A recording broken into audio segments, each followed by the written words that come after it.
Paramashivoham objects, whatever Swami showed you, can I request all of you to put it in the chat? Ma Ananda Lakshmi, Nityanandam, Ma Sharma Muse, Nityanandam. Can each of you post what you were able to see? What did Swamiji reveal to each of you? Okay. So should we see the answer now? Let us see what was the image that was being projected for all of you.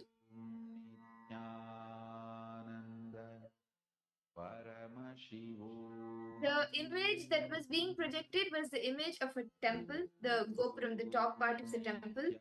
And you can see it's like a beautiful scene of the sky behind. And it's quite colorful because the gopurams are painted. And yes, this is a gopuram. It's a picture of a gopuram. So this was the image being projected for all of you to see. Shall we do another quick round?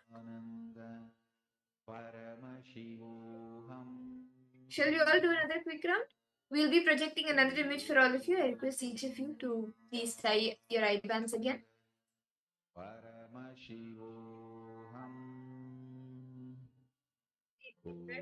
Please tie your eyes. Settle down. You can sit straight. And remember Swamiji in your third eye. Connect to him.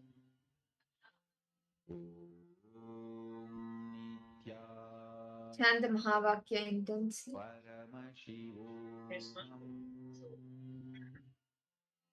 We are now projecting an image for all of you. I request each of you to please start scanning and seeing what is the image being projected.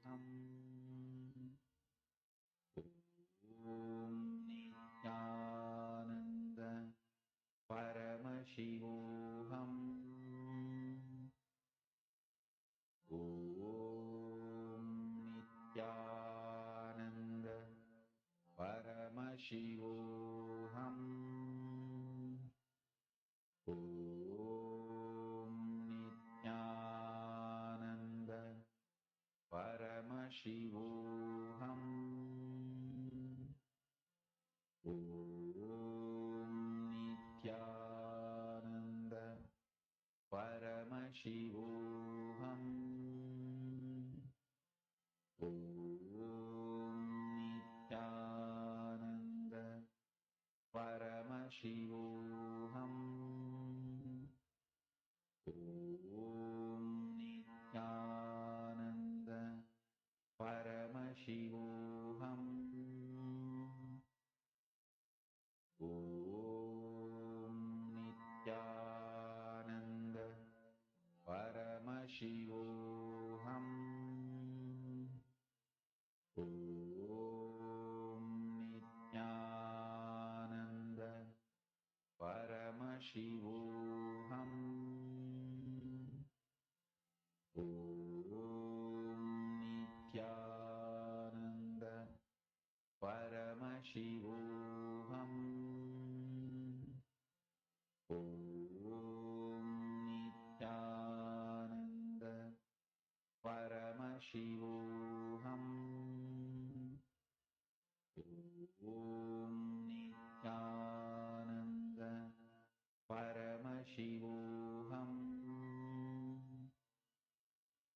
Om